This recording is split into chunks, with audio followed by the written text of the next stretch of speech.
इसलिए भक्ति महारानी तरुण नव तरुणी कह रही हैं कि भगवान आप आए करके हमारी अंतर की व्यथा दूर कर रहे हैं।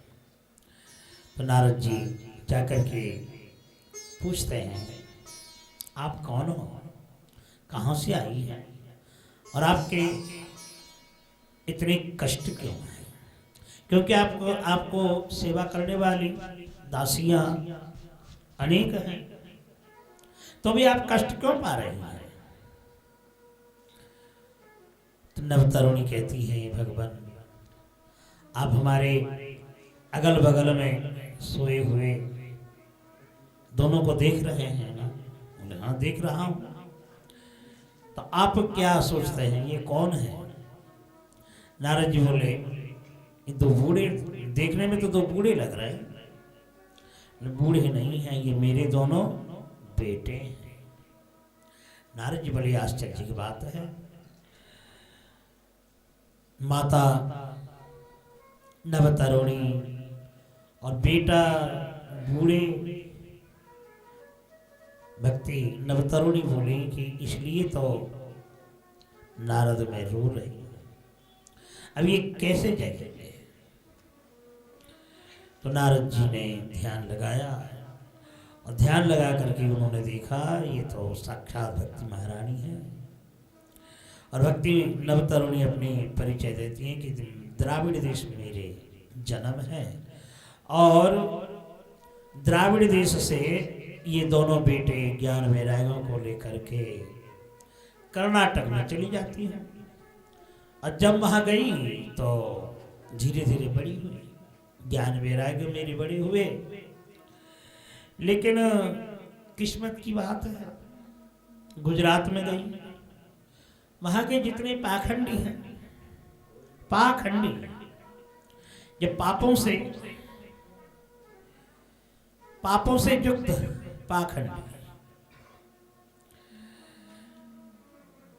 तो पाखंडियों के द्वारा प्रहारित होकर के ये ज्ञान वैराग्य और मैं खुद जर्जरित हो गई थी। और यहाँ से तो कैसे भी निकल करके जब हम महाराष्ट्र में पहुंचे तो वहाँ और भी बड़े पापिष्ठ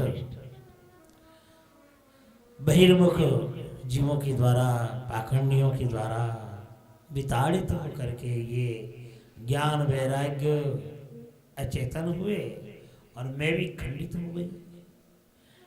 लेकिन ज्ञान वैराग्य को लेकर के जब मैं वृंदावन में आई तो नारद, वृंदावन की अद्भुत महिमा है। वृंदावन पावन भूमि पर पांव रखने से ही मैं नवतरुणी हुई, नवजवान स्वरूप मेरे हुए, मैं जवानी हुई। लेकिन देखो ज्ञान वैराग्य जैसे के तैसे ही पड़े रहे। अभी नारद तुम ही बताओ हम क्या करें? नारद जी बोले नारद जी बोले कि भक्ति महारानी आप चिंता मत करो, क्योंकि आप तो साक्षात भगवान के अंग से निकली हुई हो, साक्षात रूप में आप वैकुंठ धाम में विराजमान करती हैं। तो एक बात जरूर है कि या कलियुग में इस ज्ञान वैराग्य को धारण करने वाला कोई नहीं है। देखो दुकानों में तरह तरह की चीजें रखते हैं। अब चीजें रखे हुए हैं लेकिन कोई ग्राहक नहीं पहुंचा, अब रखा हुआ चीज तो खराब हो ही जाएगा।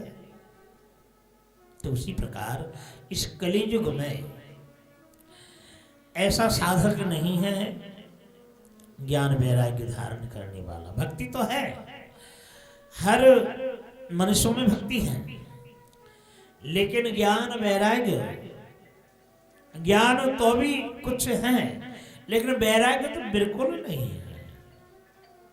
वैराग्य किसको कहा जाता है? कि सब कुछ रहते हुए भी निष्किंचन स्वरूप जीवन बिताना।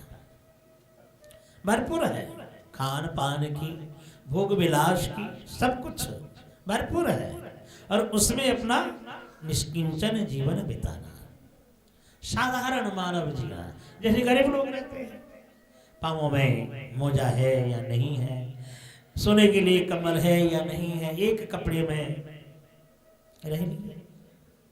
तो ऐसा इस कलियुग में वैराग्यवान नहीं है। अब ग्राहक नहीं है तो फिर ज्ञान वैराग्य करेंगे क्या? धीरे धीरे जीर्णांग होकर के पड़े हुए हैं।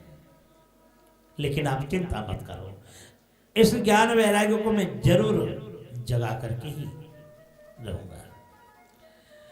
तो नारद जी बुलाने लगे, रे ज्ञान रे वैराग्य, ज्ञान उठो। अब नारद जी बुलाते हैं, लेकिन कोई आवाज नहीं, जैसे कि तैसे अचेतन स्वरूप में पड़े हुए हैं। तो वेदांतों की आश्रय लिया। नारद जी देखते हैं कि ग्रंथ के अलावा और कोई शास्त्र है ही नहीं, तो सबसे श्रेष्ठ भगवान के मुख से निकले हुए वेद हैं, तो वेद पाठ करने लगे। अब वेद पाठ करने लगे तो ज्ञान वैराग्य तनिक भी नहीं कुछ बोले, न इधर उधर हुए। फिर सप्त पुराण 17 पुराणों का आश्रय लिए, पुराण पाठ किए उन्होंने, उनसे भी कुछ नहीं हुआ।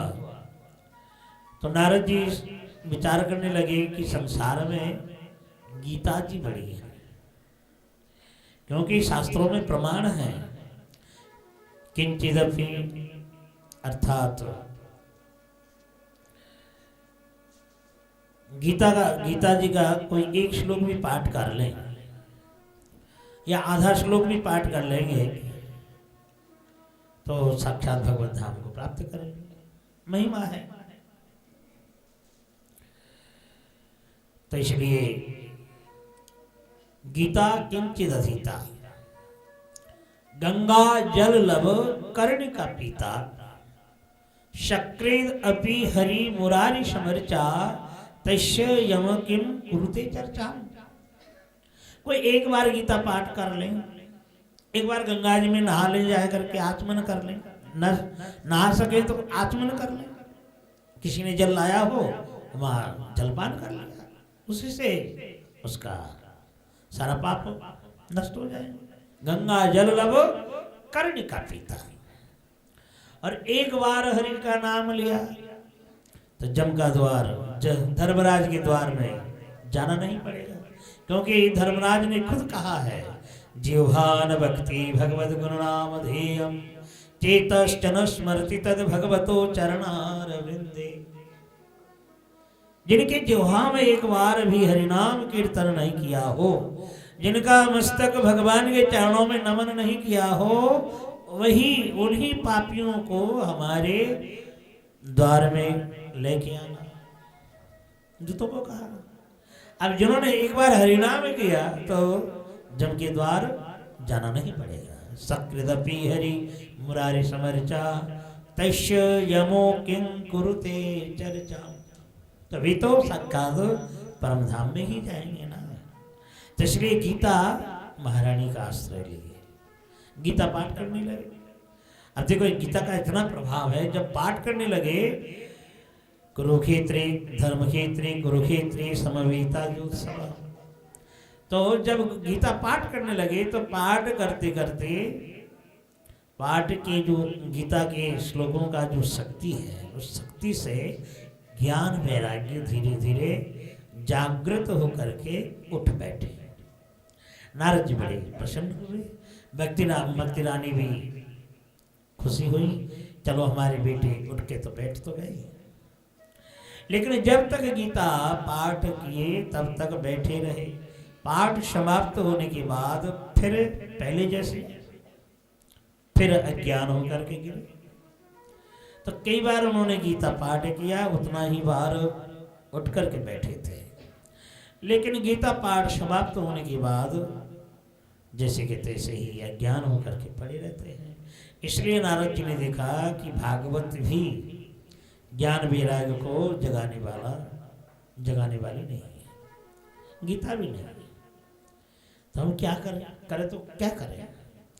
अब भगवान के आश्रय किए बिना ये कर्म सुलभ नहीं हो सकता। इसलिए भगवान को स्मरण किए और भगवान को स्मरण करते ही आकाशवाणी हुई कि नारद सत्कर्मम करो, तब सत्कर्म करो। अब सत्कर्म श्रवण करके नारद जी बड़े चिंतित हुए। वेदों का पाठ किया, पुराणों का पाठ किया, संहिताओं का पाठ किया, गीता जी का पाठ किया, लेकिन इनसे क्या सत्कर्म नहीं हुआ। इन्हीं को तो सत्कर्म कहा जाता है। लेकिन जब समझ नहीं पा रहे थे तो संतन के पास पहुंचे। अब देखो, उत्तर देने वाले संत ही होते हैं, तो संतन के पास गए। अब कोई छात्र पीएचडी करने वाला, देखो पीएचडी करने वाला, डॉक्टरेट करने वाला ऑफिसर छोटे छात्र के पास पहुंचे और उससे कोई पूछे, उससे पूछा जाए भाई ये वर्ण परिचय कैसे होता है, वो तो देख करके चौंक जाएंगे। देखो कहाँ तो डॉक्टरी कर रखे हैं, ऑफिसर हैं, और हमसे आए करके पूछ रहे हैं कि वर्ण परिचय कैसे। तभी यही तो सोचेंगे ना, ये सब जानते हुए भी हमसे पूछ रहे हैं। तो उस समय क्या करेंगे, वे तो चुप पड़े रहेंगे या कहेंगे हम नहीं जानते, यही तो कहेंगे ना। तो देवर्षि नारद भगवान के पार्षद हैं, ब्रह्मनंदन है, ब्रह्मा जी के पुत्र हैं, और दूसरे पार्षद भी हैं। और वह नारद खुद संतन के पास गए और संतों ने विचार किया, जो साक्षात ब्रह्मनंदन भगवान के पार्षद हैं, जब वे खुद ही नहीं जानते हैं कि सत्कर्म किसको कहा जाता है, तो हम कैसे कह देंगे भाई। तो नारद जी जगह जगह में घूमने लगे, लेकिन उत्तर नहीं पाया। तब उन्होंने विचार की कि इन सत्कर्म जानने के लिए तो भगवान को तपस्या करना पड़ेगा। तो तपस्या करने के लिए बद्रिका धाम पहुंचे और अलकानंदा में स्नान करके नर नारायण भगवान की दर्शन की, और वहां से और भी आगे बढ़े भीमपुल की तरफ, सहस्त्रधारा की तरफ, जहाँ ब्रह्म नदी सरस्वती जी मिल रही हैं अलकानंदा से। उस जगह का नाम है केशवप्रयाग, और उसी जगह में व्यास मुनि जी का गुफा है, गणेश गुफा, व्यास गुफा। तो उन्हीं के पास में, गणेश गुफा जी के पास में ही सोनक आदि घाट है, जहाँ पर ब्रह्मा जी की मानस पुत्र सनक, सनंदन, सनातन, सनत कुमार चारों स्वर्ग से उतर करके अलकानंद के किनारे में सत्संग करने के लिए तैयार हो रहे थे। उसी समय नारद जी तपस्या करने जा रहे थे। देखो नारद जी का जो आश्रम है ना, सहस्त्रधारा के और पास है, जो भीमपुल है, भीमपुल से मीनार गांव से केशवप्रयाग, और केशवप्रयाग से आगे सहस्त्रधारा जो पांडव स्वर्ग के लिए निकल गए थे। तो स्वर्गधारा जाते समय उस बीच में नारद जी का आश्रम मिलता है। तो अपने आश्रम में जा रहे थे, तो मानस पुत्रों ने देख लिया, अरे नारद तुम कहाँ जा रहे हो, इतने चिंतित क्यों, तुम्हारे मुख मलिन है, क्या बात है। नारद जी देख करके साष्टांग प्रणाम किया और कहने लगे कि भगवान मेरे बड़े भाग्य है कि आप लोगों का दर्शन मिला। देखो हम तो जा रहे हैं तप करने के लिए। बोले क्यों? देखो मैं वृंदावन गया था और वहां भक्ति से हम मिले, और ज्ञान वैराग अचेतन पड़े हुए हैं, और जगाने के लिए मैंने बहुत प्रयास किया, ग्रंथों का आश्रय लिया, गीता का आश्रय लिया, लेकिन उनको मैं जगा नहीं पाया। तो इसलिए आकाशवाणी से मैंने सुना कि सत्कर्मों का आश्रय करो। अब सत्कर्म किसे कहते हैं मुझे मालूम नहीं है। बड़े जोर से हंसे मानस बद्धों, क्योंकि बड़े भाई हैं ना। अरे नारद, तुम बड़े भोले भाले हो, सर्वज्ञ होते हुए भी तुम अब कुछ नहीं जान रहे हो। नारद जी बोले, नहीं मैं तो कुछ नहीं जानता हूं। अच्छी बात है, कुछ नहीं जानना ही अच्छी बात है, और सब कुछ जानना ही सब कुछ अहंकार का मूल है। तो नारद तुम धन्य हो।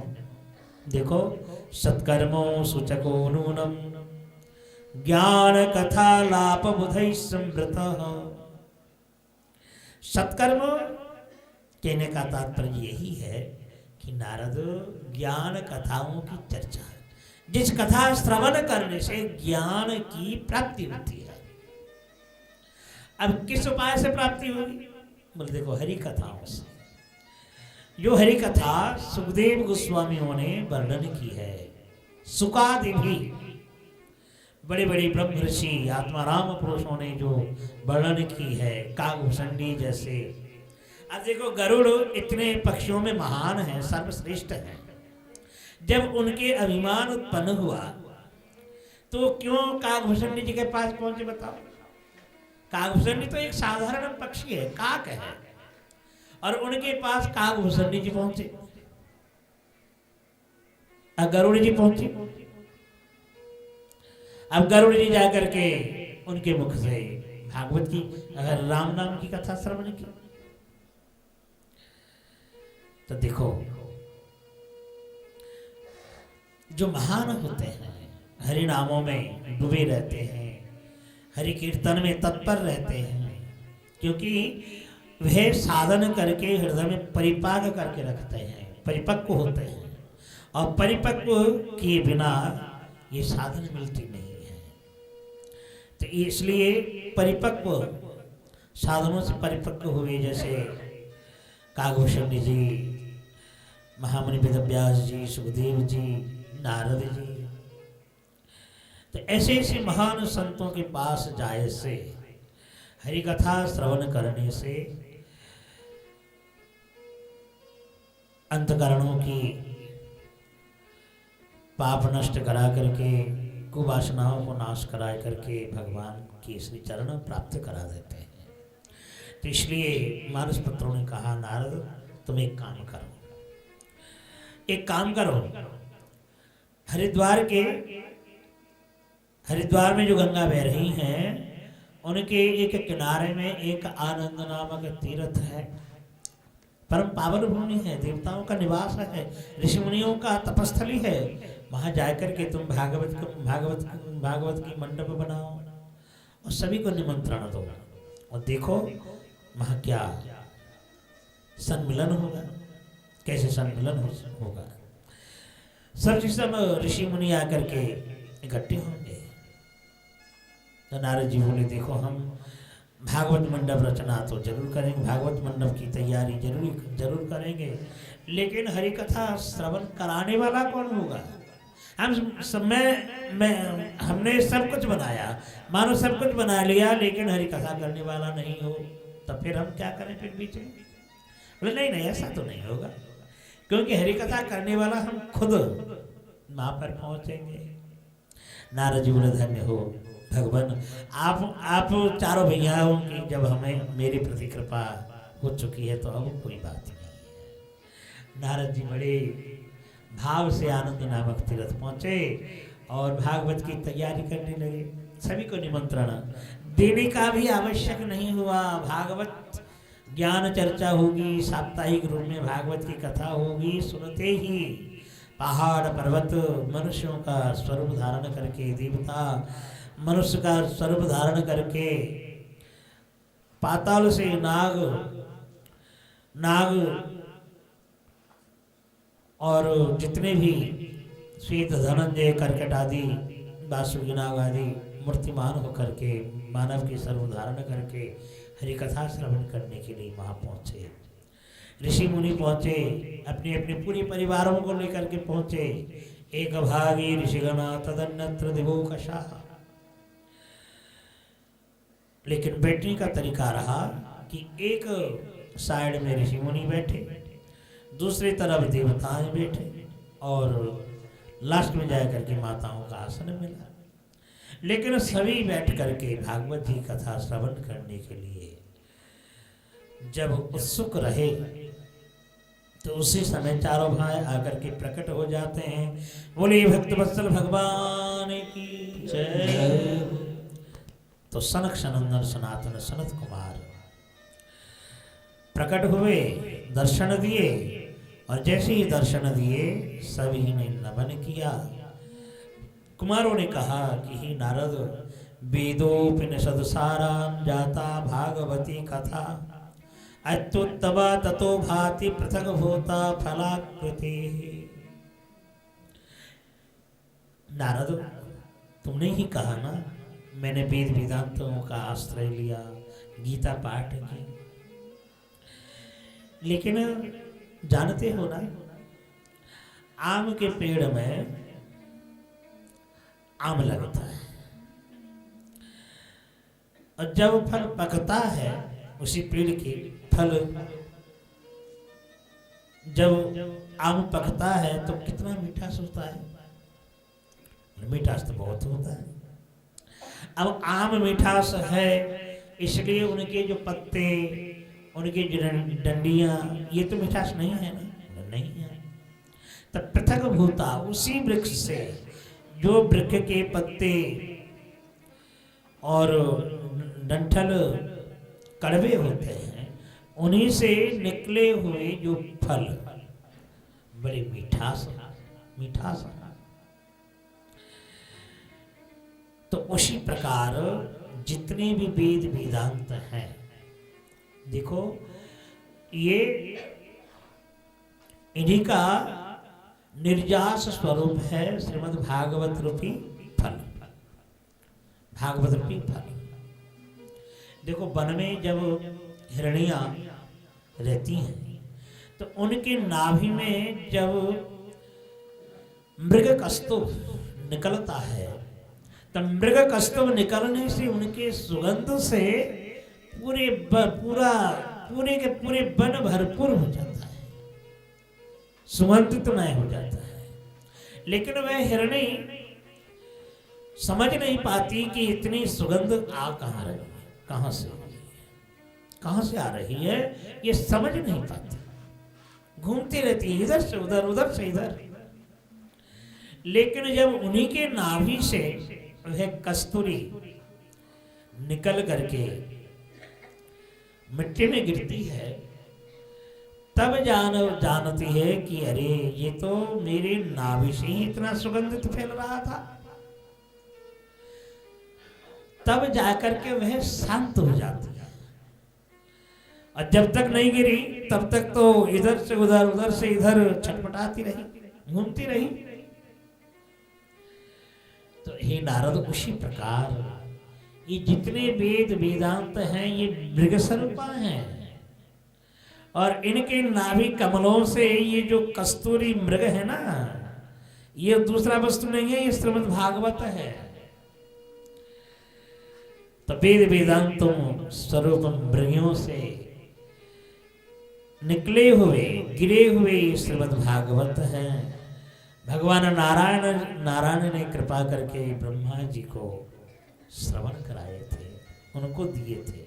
अब ब्रह्मा जी ने कृपा करके नारद जी को श्रवण कराए, और नारद जी ने कृपा करके महामुनि वेदव्यास को दिए, और वेदव्यास जी से महामुनि सुखदेव गोस्वामी जी ने श्रवण की, और सुखदेव जी ने कृपा करके महाराज परीक्षित के लिए श्रवण कराए, और उन्हीं से भागवत की विस्तार हुई। ये कस्तूरी मृग स्वरूपा है। तो हे नारद, भाग्योदयेन बहुजन्म समर्जितेन सत्संगमं च लभते पुरुषो यदा वै अज्ञान हेतु कृत मोह मदांधकार नाशं विधाय हि तदो दयते विवेक। नारद जी बोले कि ही भगवान, ये तो मेरे भाग्य है कि आप लोगों ने कृपा करके मुझे ज्ञान दी है। मैं अब समझ रहा हूं कि भाग्योदयेन बहुजन्म समर्जितेन, भाग्य के बिना जन्म जन्मांतरों से कोई पुण्य अर्जित हो और भाग्य उसके साथ मिले और साधु संतों का मिलन हो, तब जाकर के हरि कथा श्रवण करते हैं। तुलसीदास जी ने कहा, पुण्य पुंज बिन मिलहि न संता। संत कब दर्शन मिलते हैं? जब पुण्यों की उदय होती है। पुण्य उदय हुए बिना संतों का दर्शन नहीं होता है। हमारे विश्वनाथ चक्रवर्ती जी ने कहा है कि संतों का दर्शन हुआ तो मानो सारे प्रारब्ध कर्म का नाश हो चुका है, तभी संतों का दर्शन मिला। और संतों का दर्शन मिला तो साक्षात भगवान का ही दर्शन मिल गया, क्योंकि भगवान का ही दूसरा स्वरूप है संत भगवान। भगवान ने तो खुद कहा है कि मेरे संतन की जो सेवा करेंगे, मेरे सेवा से मैं जितना प्रसन्न नहीं होता हूं, उससे भी संतन की सेवा से मैं अधिक सुखी होता हूं। इसलिए संतों की सेवा से मैं अधिक सुख पाता हूं। तो वेदोपनिषदानुसारान याता भागवती कथा। तो नारद जी बोले कि भाग्योदयेन बहुजन्म समर्जितेन सत्संगमं च लभते पुरुषो यदा वै।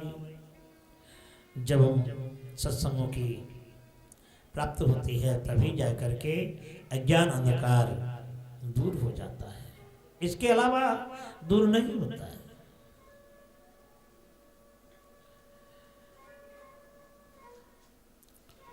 मानस पुत्रों ने कहा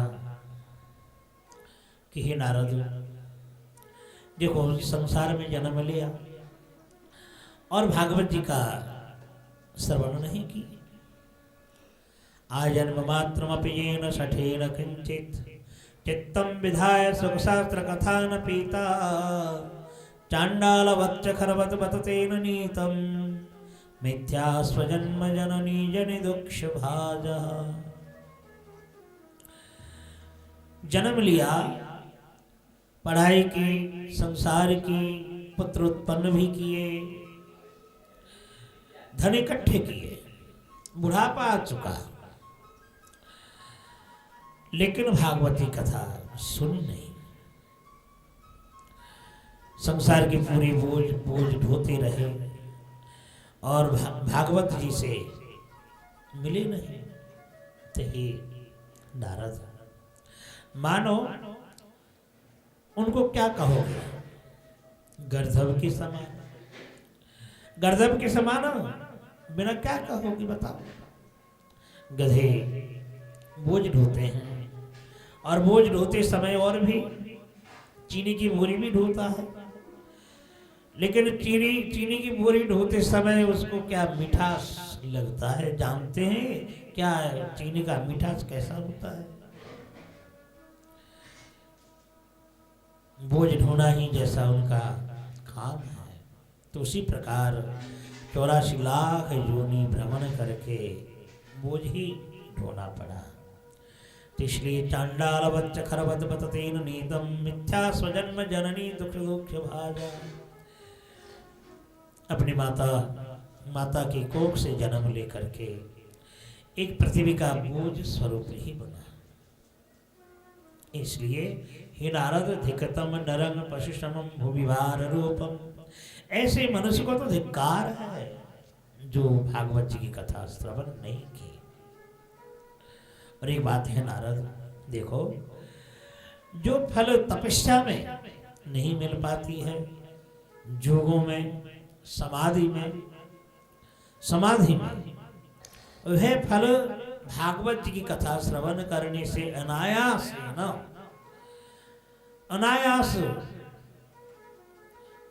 बिना मेहनत से ही मिल जाते हैं। तो इसलिए भागवत के समान इस संसार में कुछ नहीं है। जब देवानंद पंडित से महाप्रभु जी का मिलन हुआ तो देवानंद पंडित जी चैतन्य महाप्रभु के परम पार्षद थे। तो देवानंद पंडित जी भागवत के टोल खोल रखे थे, बच्चों को भागवत पढ़ाते थे। लेकिन भागवत पढ़ाते पढ़ाते बूढ़े हो चुके थे, लेकिन भक्ति किस प्रकार के होते हैं उनके हृदय में भक्ति उत्पन्न नहीं हुई। एक बार महाविष्णु के अवतार स्वरूप अद्वैत जी जा रहे थे, गंगा जी में जा रहे थे, तो भागवत जी की चर्चा हो रहा था। तो भागवत जी की चर्चा हो रही थी तो सुन करके उठ बैठे छात्रों के समय पर। तो उनको तो बहुत बढ़िया लग रहा था भागवत की कथा, लेकिन अद्वैत विष्णु अवतार स्वरूप अद्वैत जी जब बैठे तो देवानंद पंडित समझने लगे कि ये बैठे रहेंगे तो छात्रों के लिए विघ्नकारी बन जाएगा। इसलिए देवानंद पंडित जी उठ करके उनको अपने टोल से, विद्यालय से निकाल दिया। लेकिन इस बात को जब चैतन्य महाप्रभु को पता लगा तो एक दिन देवानंद को कहा था कि देवानंद, तुम आजन्म भागवत जी की कथा कर रहे हो, लेकिन भक्ति अभी हुई नहीं। जब संतों का सम्मान नहीं कर पाते हो तो भक्ति कैसे होगी? भक्ति का लक्षण तो यही है कि फलभार वृक्ष जैसे नीचे की ओर लटके रहते हैं, तो उसी प्रकार भक्तिमान पुरुष भी झुके रहेंगे। तो तुम अभी तक झुके नहीं, अहंकार अभिमान में तुम मंच में बस बैठे हुए हो। इसलिए अब से तुम भागवत का विचार करो, देखो भक्ति की प्राप्ति जरूर हो जाएगी। तो महाप्रभु जी की कृपा से भागवत जी की कृपा हुई और तभी से देवानंद जी संकीर्तन में लग गए और भगवान के गुणगानों में लीन हो गए थे। तो भागवत जी की देखो कितनी महिमा है। जो काम नारद जी ने गीता पाठ करके भी नहीं कर पाए, पुराणों का आश्रय लेकर के भी नहीं कर पाए थे, वह काम केवल मानस पुत्रों ने भागवत जी की गुणगान की है। और गुणगान गाते ही ज्ञान वैराग्य को लेकर के भक्ति महारानी जी मूर्तिमान होकर के प्रकट हो जाती हैं। बोलिए भक्ति महारानी की जय हो, भक्ति महारानी की जय हो। भक्ति सुतौ तौ तरणो गृहीत्वा प्रेमैकरूपा सहसा विरासित। श्री कृष्ण गोविंद हरे मुरारे नाथेति नामानि मुहुर्वदन्ति। तो भक्ति महारानी सुतौ तौ ज्ञान वैराग्य को लेकर के ऋषियों की श्रोताओं के बीच में प्रकट हो जाती हैं। श्री कृष्ण गोविंद हरे मुरारे हे नाथ नारायण वासुदेव। श्री कृष्ण गोविंद हरे मुरारे हे नाथ नारायण वासुदेव।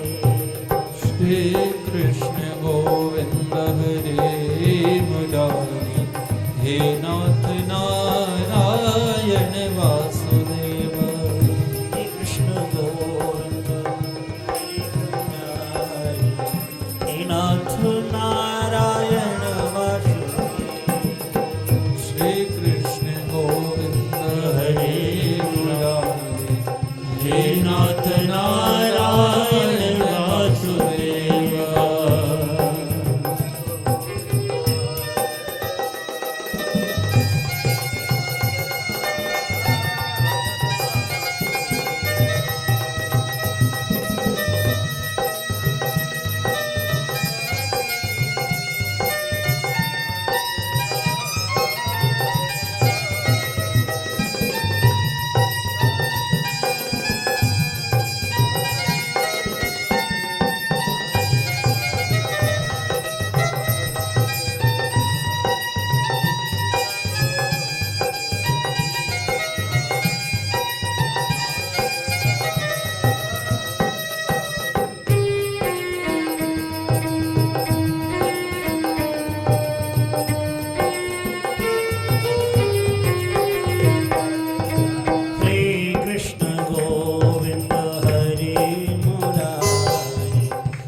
नारायण वासुदेव, हे नाथ नारायण वासुदेव। बोले भक्ति महारानी की जय। तो भक्ति महारानी प्रकट हुई और मानस पुत्रों से कहने लगी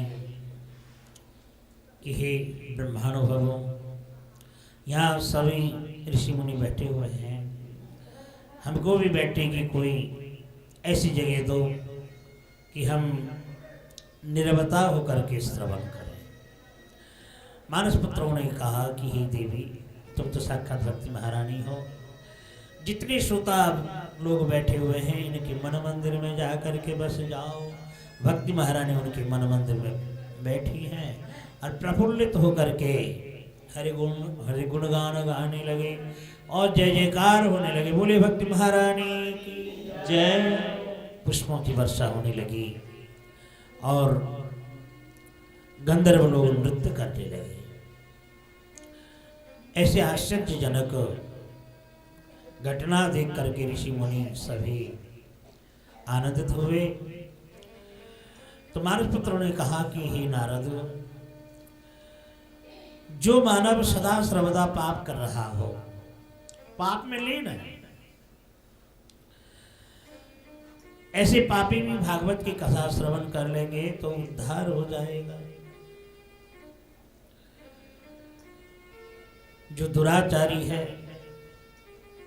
विमार्ग का उत्पथगामी है, खल है, कपटी है, छलिया है, क्रोधी है, लालची है, ये भी आकर के भागवत की कथा श्रवण करें तो उद्धार हो जाएगा।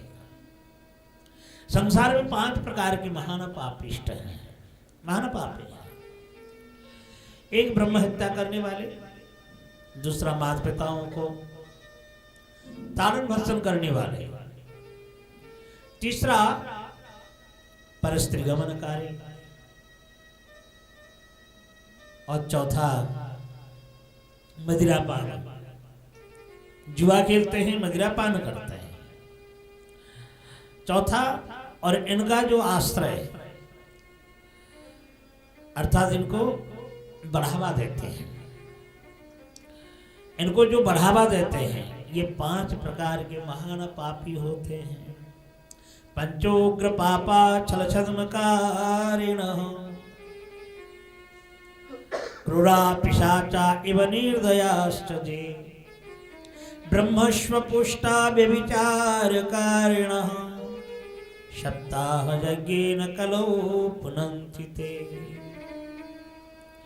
तो क्रूर, पिशाच, निर्दयी, ब्रह्मस्व पुष्टा, ब्राह्मणों का धन लेकर के जीवन निर्वाह करते हैं, ब्रह्मस्व पुष्टा। ऐसे महान पापिष्ट भी भागवत की कथा श्रवण करने से उद्धार हो जाते हैं। नारद जी ने कहा कि आप तो बड़ी सुंदर कथा कर रहे हैं कि देखो महान पापी से पापी आए करके कथा सुन करके उद्धार हो जाते हैं, तो ऐसा कोई दृष्टांत तो ना। मानस पुत्रों ने कहा कि देखो, तुंगभद्रा नदी के किनारे एक ब्राह्मण रहा था, नाम है आत्मदेव, और उनकी एक ही पत्नी थी धुंधली, लेकिन कलह प्रिया, हिंसा वृत्तिकारिणी थी। कलह किए बिना हजम नहीं होता। तो ऐसे पत्नी को लेकर के संसार जीवन में जी रहा था, लेकिन उनके घर में कोई संतान नहीं हुआ। एक समय वन की ओर निकल पड़ा, सोचा कि जब कुछ है ही नहीं तो ये जीवन रख करके करूं क्या। तो मानो आत्महत्या करने के लिए निकल पड़ा था, लेकिन बीच में एक संत मिले, सरोवर में नहा करके जा रहे थे। तो उस समय वह आत्मदेव ब्राह्मण उन संतों के चरणों में गिरते हैं, गिड़गिड़ाता है, रोता है। तो संतों ने कहा कि आप तो ब्राह्मण हो, ऐसे क्यों बिलबिला रहे हो, क्या बात है, क्या चिंता है तुम्हारे हृदय में। तो आत्मदेव ब्राह्मण ने कहा कि आप तो सर्वज्ञ हैं, संत भगवान तो सर्वज्ञ होते हैं, आप ही बताओ ना हमारी क्या कष्ट है। संतों ने कहा कि मैं तो देख रहा हूं तुम्हारे हृदय में बहुत बड़ी चिंता है, पुत्र लालसा, कि देखो मैंने बहुत धन गंवाए, दान दक्षिणा की, लेकिन मेरा कोई संतान हुआ नहीं, इसलिए भगवान आप कुछ उपाय करें। संतों ने विचार किया कि इनके भाग में है कि नहीं। दिव्य दृष्टियों से उन्होंने देखा है कि ब्राह्मण तुम यह जन्म की बात क्या कह रहे हो, 7 जन्म तक तुम्हारी कोई संतान नहीं है। ब्राह्मण बोले देखो मैं तो यही जन्म की बात मैं सोच रहा था, आप तो 7 जन्मों की बात कह रही हैं।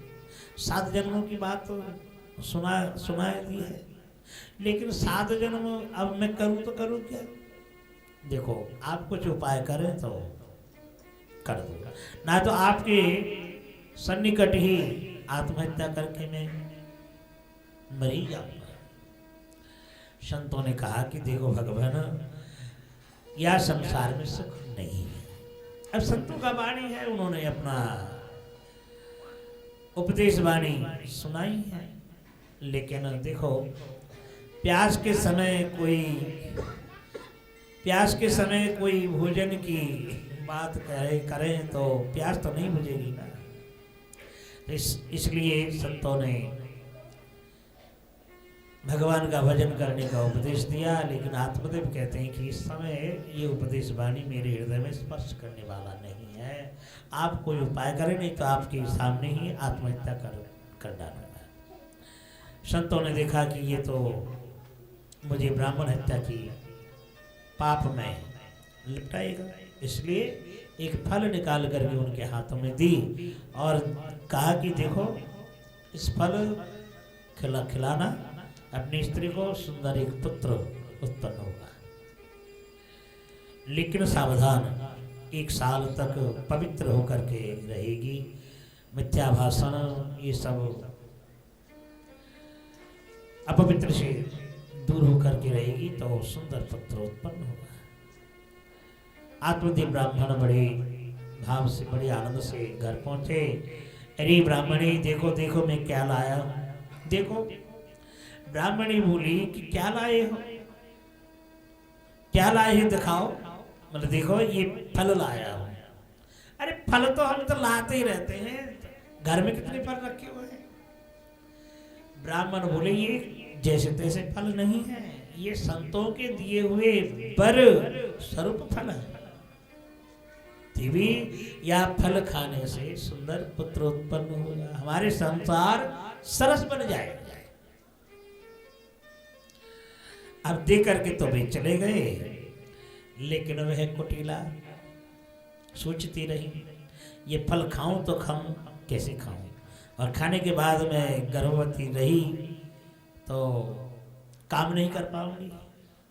हो कोई ऐसे दुष्ट लोग आ करके गांव में कोई आग लगाए दी तो उस समय तो हर कोई जा करके प्राण बचा लेगा, लेकिन मैं तो दौड़ नहीं, भाग नहीं पाऊंगी, तो मैं बचूंगी कैसे। नहीं, ये फल तो मैं नहीं खाऊंगी। अब उसी समय उनकी एक सहोदरा बहन आती है, उनकी बहन आती है, छोटी बहन, और आकर के कहती है बहन क्या बात है, बोले ऐसे ऐसी बातें बताओ, फल खा करके किसका पुत्र हुआ। अब उनके पास धन नहीं था, लेकिन धुंधली के पास बहुत धन है। बहन कहती है कि कोई बात नहीं, फल देखो संतों का दिया हुआ है, खा लो। नहीं मैं नहीं खाऊंगी। तो एक काम करो, मैं गर्भवती हूँ, मुझसे मैं संतान होने वाली, मुझसे संतान होगा तो संतान होने के बाद मैं तुम्हारे लिए दे दूंगी, मुझे कुछ धन दे देना, और ये फल तुम्हारे घर में जो गाय गोमाता है ना, उनको खिला दो, वे तो बंधा है, उन्हीं का कोई बचना नहीं है। तो धुंधली गैया को फल खिला देती है और खुद बहन के पुत्र के लिए इंतजार करने लगी। तो जब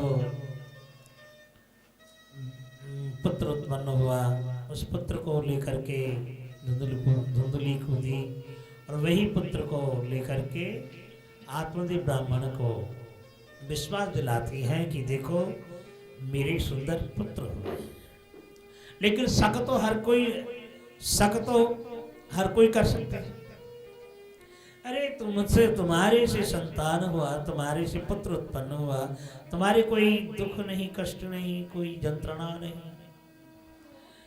पुत्र होने के समय कष्ट कितने चिल्लाते हैं, लेकिन तुमने तो कोई आवाज नहीं निकाली। धुंधली बोली कि देखो अनायास से नहीं, वो संतों के दिए हुए फल से पुत्र हुए, अनायास से नहीं वो, अर्थात कोई कष्ट नहीं हुआ, अति सहज सरलता से पुत्र प्रसव हो गए। आत्मदेव ब्राह्मण विश्वास किए, आत्मदेव ब्राह्मण ने विश्वास किया, बड़े आनंद से धूमधाम से महोत्सव की, दान दक्षिणा दी।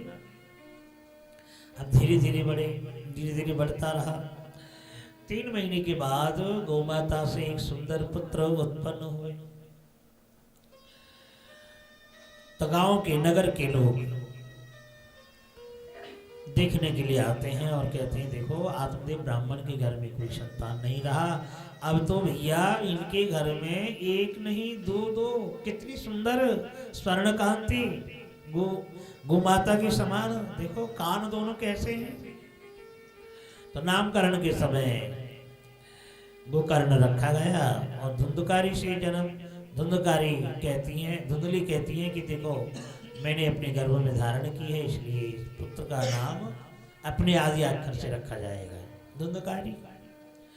तो आत्मदेव ब्राह्मण ने अपने बेटे का नाम रखा धुंधकारी। गोमाता से उत्पन्न हुई इसलिए उनका नाम रखा गया गोकर्ण।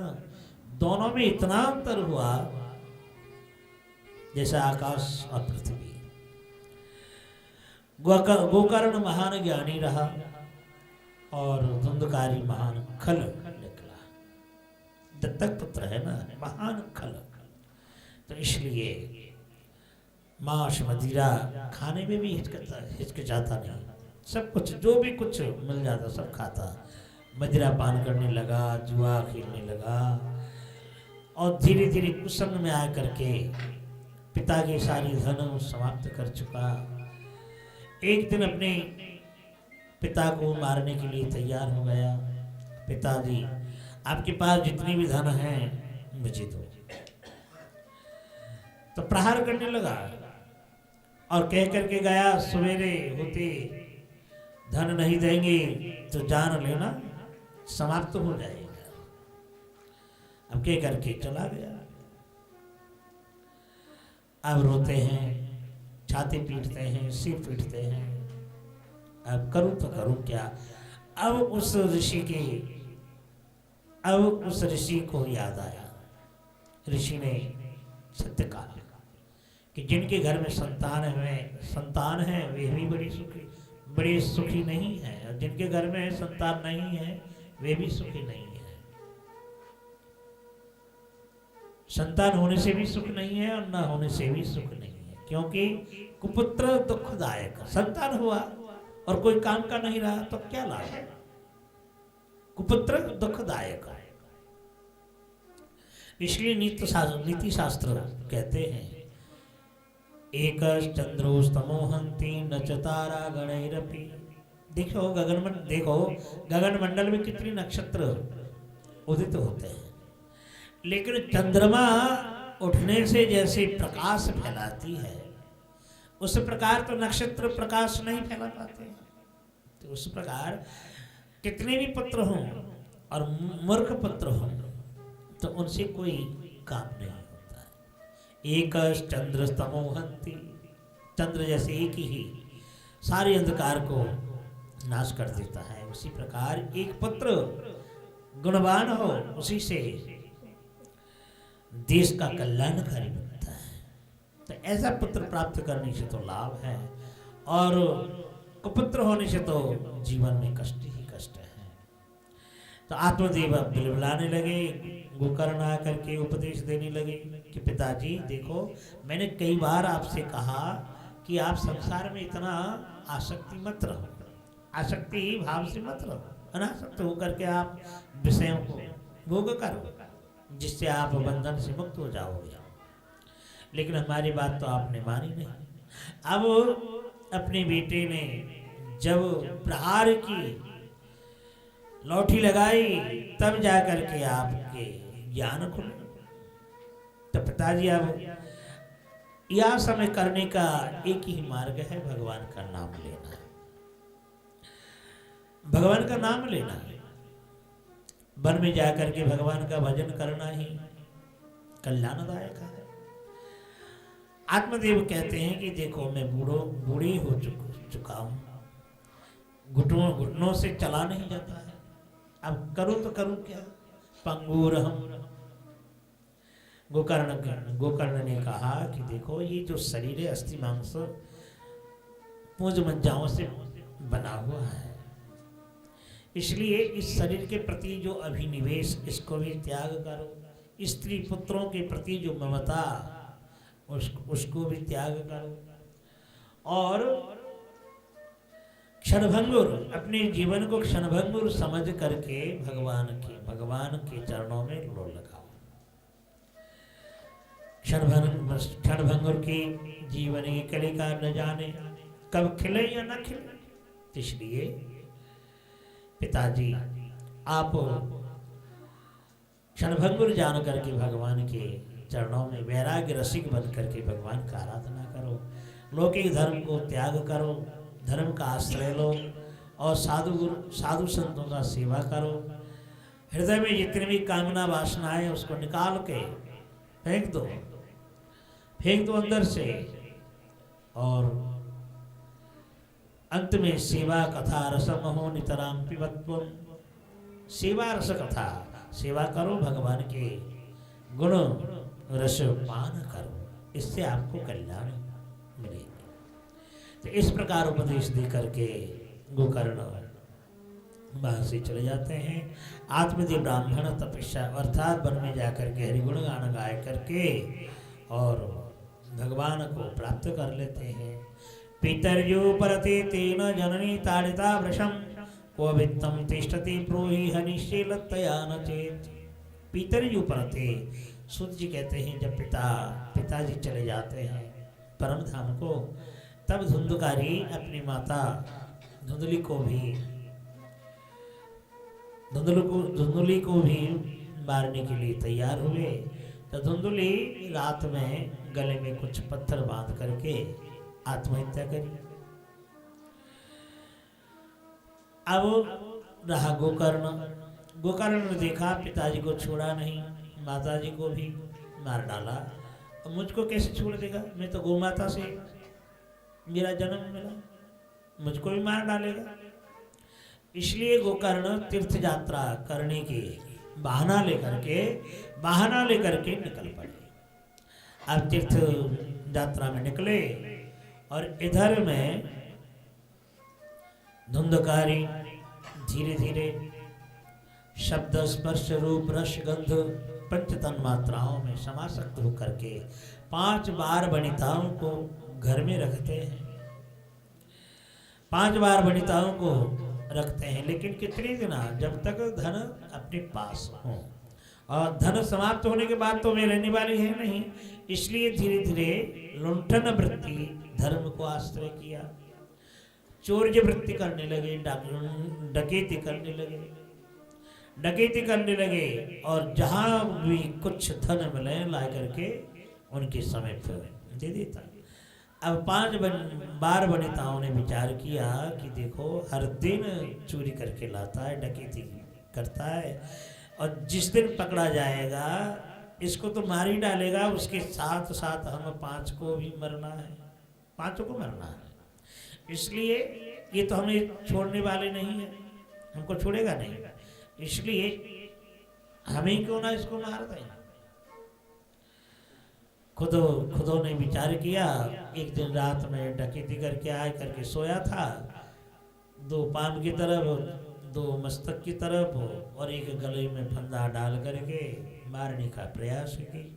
लेकिन दुष्टों का प्राण निकलना बहुत कठिन होता है।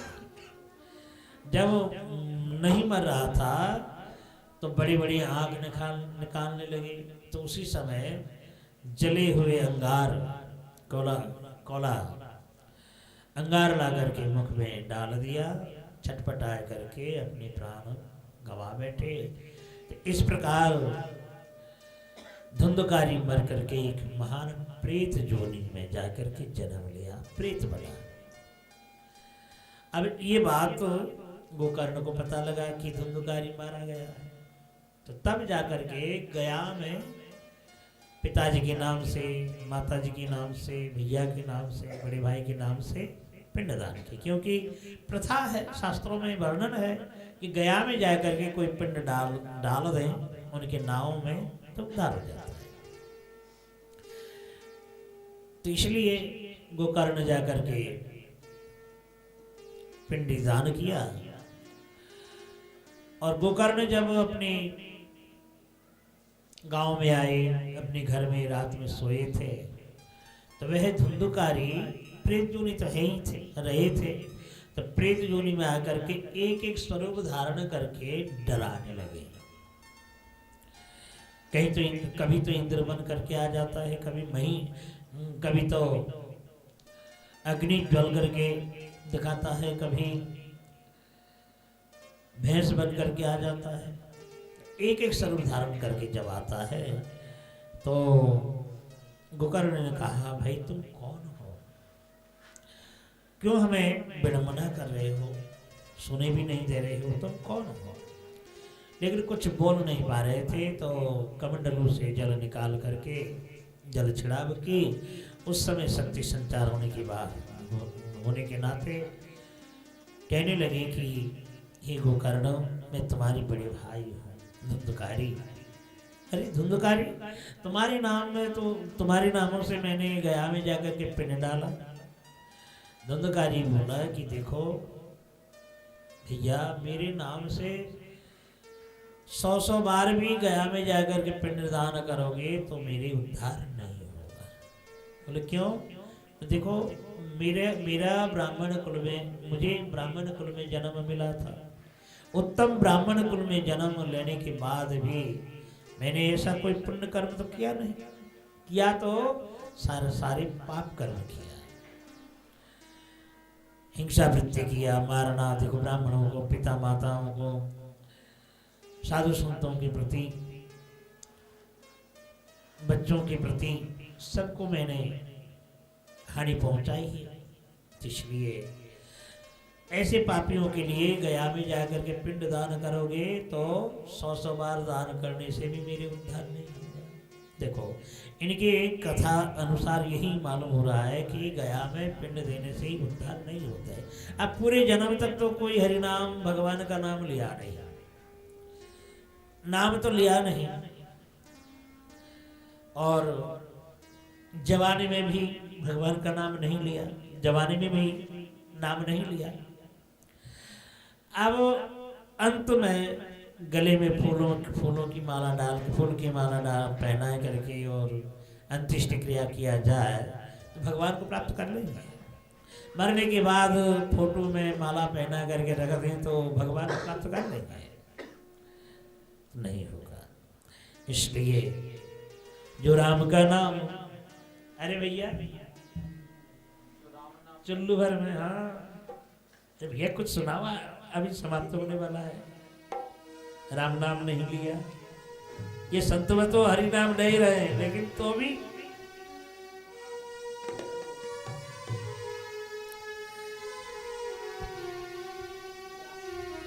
तो फूलों की माला पहनने से ही भगवान प्राप्त नहीं कर सकते।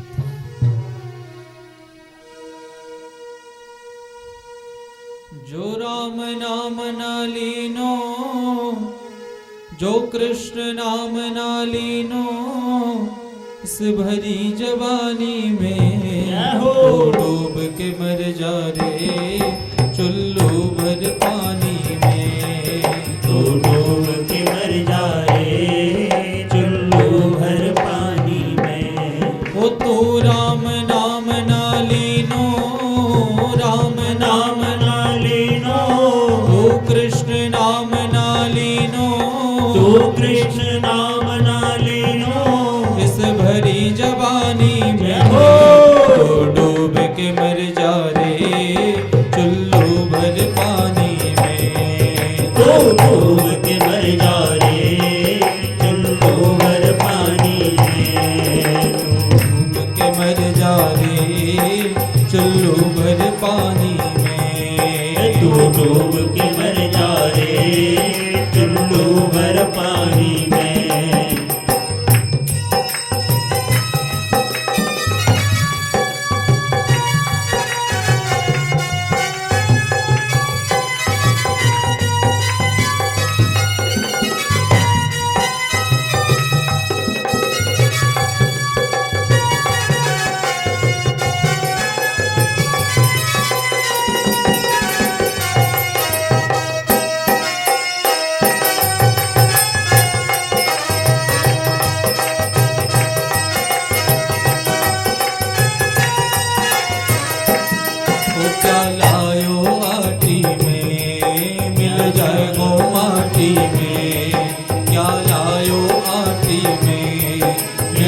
जाएगो माटी में। एक दिन काया तेरी मिल जाएगी काटी में। वो एक दिन काया तेरी मिल जाएगी काटी में। पानी का बबूला है, पानी का बबूला है, पानी का बबूला है, पानी का बबूला है। वो मिल जाएगो पानी में। डूब के मर जा रे चुल्लू भर पानी में। डूब के मर जा रे चुल्लू भर पानी में। ओ ना राम नाम ना लेनो, राम नाम ना लेनो, ओ ना कृष्ण नाम ना लेनो, कृष्ण नाम ना लेनो। इस भरी जवानी में तो डूब के मर जा रे चुल्लू भर पानी में। तो डूब के मर जा रे चुल्लू भर पानी में।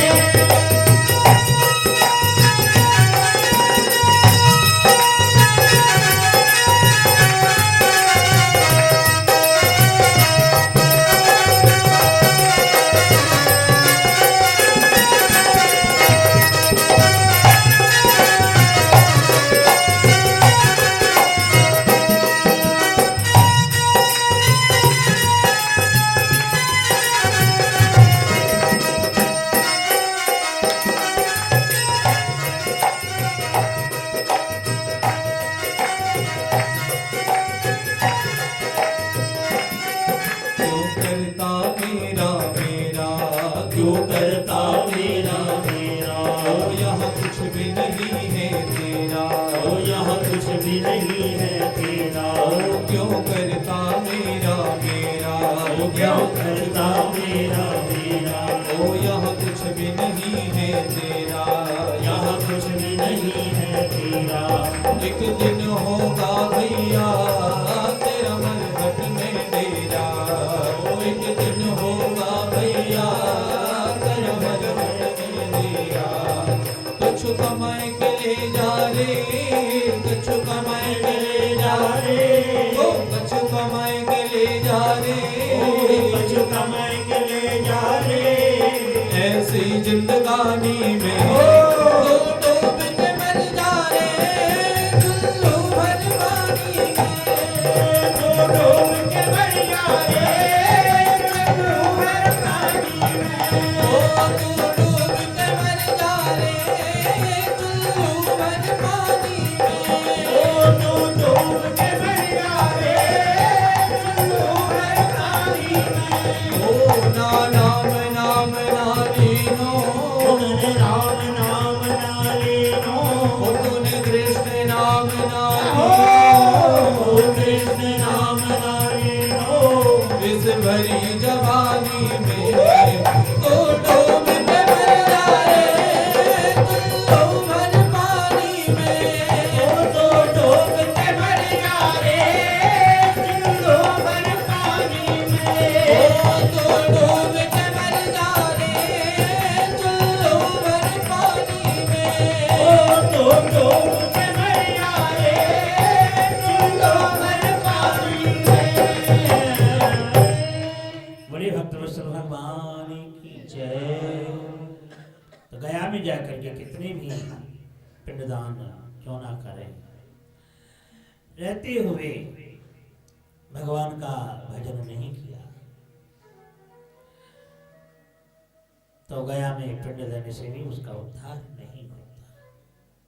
इसलिए कहने लगे कि हे भैया, मुझे उद्धार करने के लिए और कोई मार्ग निकालो। गोकर्ण ने कहा कि काम करो, तुम कुछ समय प्रतीक्षा करो, सवेरा होने दो, हम कुछ उपाय ढूंढते हैं। तो सवेरे होने के बाद गांव के बुजुर्गों को बुलाया करके मंत्रणा करने लगे कि ऐसे ऐसे बड़े भाई धुंधकारी प्रेत बन चुका है, तो उसके उद्धार के लिए क्या करें। क्योंकि गया में एक ही मार्ग था, एक ही अस्त्र था, गया में पिंड देना। तो मैंने पिंड दे चुका हूं, लेकिन वह उद्धार नहीं हुआ। रात में मुझे बहुत कष्ट दिए, सोने नहीं दिया, तो इसलिए उसको कैसे उद्धार किया जाए। बुजुर्गों ने कहा कि गोकर्ण तुम तो महान ज्ञानी हो, अब तुमको हम ज्ञान सिखाए, ऐसे हमारे पास भंडार खाली है, हृदय भंडार खाली है, तुम ही सोचो।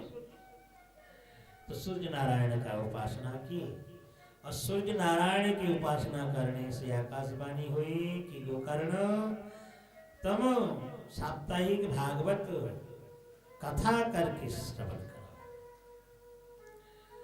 तो आकाशवाणी श्रवण करके आषाढ़ के महीना नवमी तिथि, शुक्ल पक्षी नवमी तिथि के दिन गोकर्ण ने भागवत की कथा बैठाई थी, पूरे गांव वासियों को श्रवण कराने लगे। अब पहले के दिन धुंधकारी हवा के रूप में आया, प्रेत के स्वरूप में, लेकिन सभी श्रोता लोग बैठे थे, उनका कोई जगह नहीं मिला। तो मंडप जो सजाया हुआ था, बांस बंधे हुए थे, तो उसी बांस में जो छिद्र पोली बांस थी, अब पोली बांस रहने के कारण उसी के बीच में जा करके वह प्रेत बैठ करके भागवत की कथा श्रवण की। पहले दिन श्रवण करके पहले गांठ फट गया, दूसरे दिन में दूसरी गांठ, तो 7वें दिन में सतवां गांठ फट करके भगवान साक्षात गंधर्व के समान रूप धारण किए, बड़े सुंदर रूप धारण किए, और हाथ जोड़ करके प्रार्थना करने लगे कि हे दीनबंधो कृपा सिंधो, आज तुम्हारी कृपा से मैं इस संसार समंदर से, प्रेत जोनि से मुक्त हो गया हूँ, मैं आपको कोटि कोटि नमन कर रहा हूँ। गोकर्ण ने कहा भैया मेरे जो कर्तव्य था सो मैंने किया, अब हरि कथा के प्रभाव से तुम साक्षात दिव्य पर पुरुष बने हो, ये जो तुम्हारे भाग है। उसी समय लेने के लिए बैकुंठ से एक रथ आया और गोकर्ण धुंधकारी को बैठा लिया।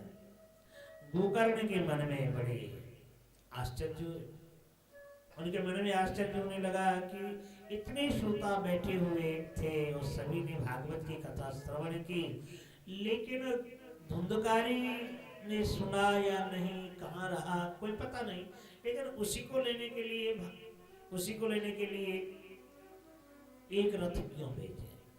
तो विष्णु पार्षद जो संग में आए थे उनको पूछने लगे, भाई तुम ही बताओ इसका कारण क्या है, इतने श्रोता यहाँ पर बैठ करके भागवत जी की कथा श्रवण की, लेकिन उनके लिए तुमने रथ तो लाए नहीं, लेकिन धुंधकारी के लिए क्यों लाए, वो तो प्रेत हो नहीं था। विष्णु पार्षदों ने कहा कि देखो श्रोता तो रहे, सभी ने भागवत की कथा सुनी, लेकिन सावधानतया श्रेणु, जो बार बार सूत जी ने कहा कि सावधान होकर के श्रवण करना है, लेकिन सावधान होकर के तो किसी ने श्रवण नहीं किया। उद्धार होने के लिए जो श्रवण करना है और निमंत्रण दिया, तो इसलिए निभाने के लिए आय करके हरि कथा श्रवण करना है, तो फर्क होता है ना। कोई आत्म कल्याण के लिए हरि कथा श्रवण करे, और कोई भैया निमंत्रण दिया तो उसको निभाना, तो आकर के बैठ गया, कोई राग रंग देखने लगा, कोई पंडित को देखने लगा, कोई सजावट को देखने लगा, कोई कुछ घरों की बातें चर्चा करने लगे बैठे बैठे। तो ऐसे श्रोताओं को लेने के लिए रथ कभी नहीं आएगा, जो एकांत मनस्क होकर के श्रवण करें, क्योंकि धुंधकारी के हृदय में अनुताप हो रहा था कि मैं ब्राह्मण कुल में जन्म पाए करके भी बहुत कलुषित पाप कर्म कियो, या हमारे मेरो प्रेत जोनि भयो, कष्ट मिल रहे हो, या सो मुक्त होवे के काजे भागवत की कथा तन मन धन दे करके बड़े भाव से श्रवण किया था। लेकिन और जो दूसरे श्रोता थे, ऐसे भाव से उन लोगों ने श्रवण नहीं किया, इसलिए विष्णु पार्षदों ने कहा कि गोकर्ण तुम दोबारा से भागवत करोगे और मन लगा करके श्रवण करेंगे तो सभी बैकुंठ धाम में चले जाएंगे। तो धुंधकारी को लेके चले गए दोबारा से। फिर पिछले महीना आषाढ़ में उनको श्रवण कराए। फिर सावन का महीना आया।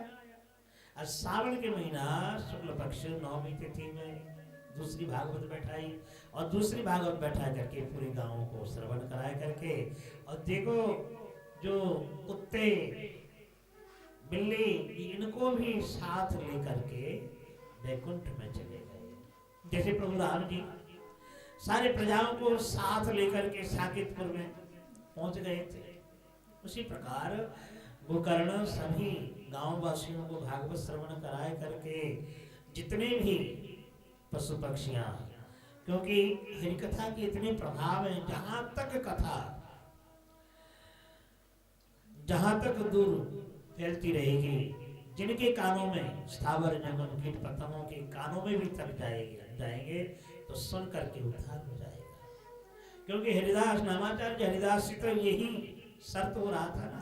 ब्राह्मण गोपाल नामक जो ब्राह्मण था वो बोल रहे थे नहीं हरिनाम का इतना प्रभाव नहीं है। और हरिदास नामाचार्य हरिदास कहते हैं कि नहीं नहीं, जितने दूर तक हरिनाम की ध्वनि जाएगी, जिनके कानों में पहुंचेगा, कीट पतंग के कानों में भी पहुंचे तो ये भी उद्धार हो जाएगा। तो गोपाल दास नामक ब्राह्मण ने शर्त लगाया कि नहीं ये नहीं हो सकता है। हरिदास जी ने कहा कि देखो तुम ऐसी बातें कर रहे हो, मैं शर्त लगा रहा हूं, मैं हरिनामों के द्वारा उद्धार नहीं होंगे तो मैं अपना नाक काट दूंगा। यहाँ तक कहा। सभी लोगों ने कहा भाई ऐसा नहीं कहना चाहिए था, क्योंकि नामाचार्य हरिदास है, नाम ब्रह्म स्वरूप है, नाम ब्रह्म स्वरूप है, और नाम ब्रह्म स्वरूप मानो नाम ब्रह्म स्वरूप कानों में जाने से ही मंगलदायक है, जन्म जन्मांतरों के पाप नष्ट कर देते हैं। क्योंकि भागवत में वर्णन है सांकेतम परिहर्षं वास्तुवं हेलनमेव वा वैकुंठ नाम ग्रहणम अशेषा गर्ग में।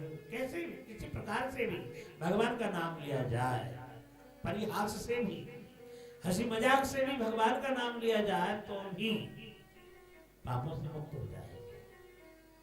इसलिए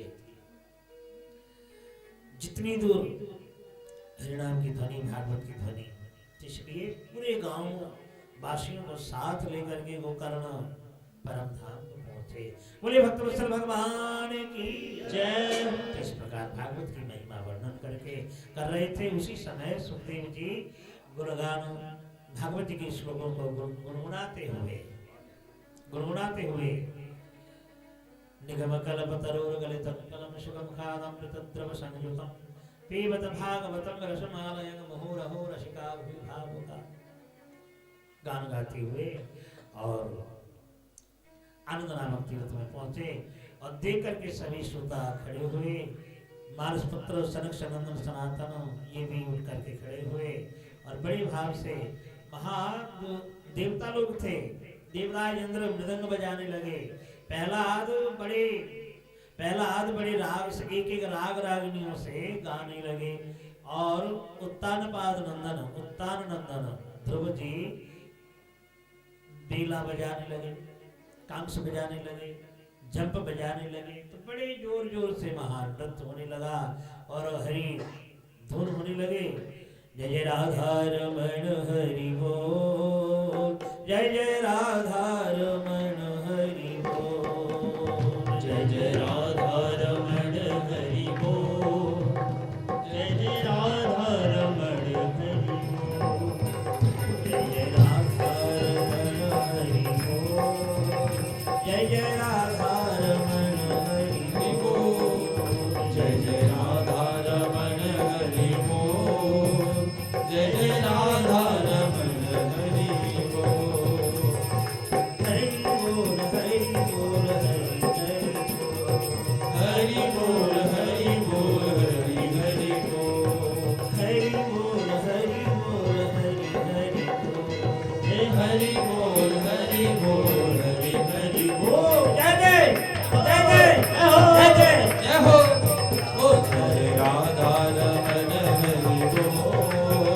जय जय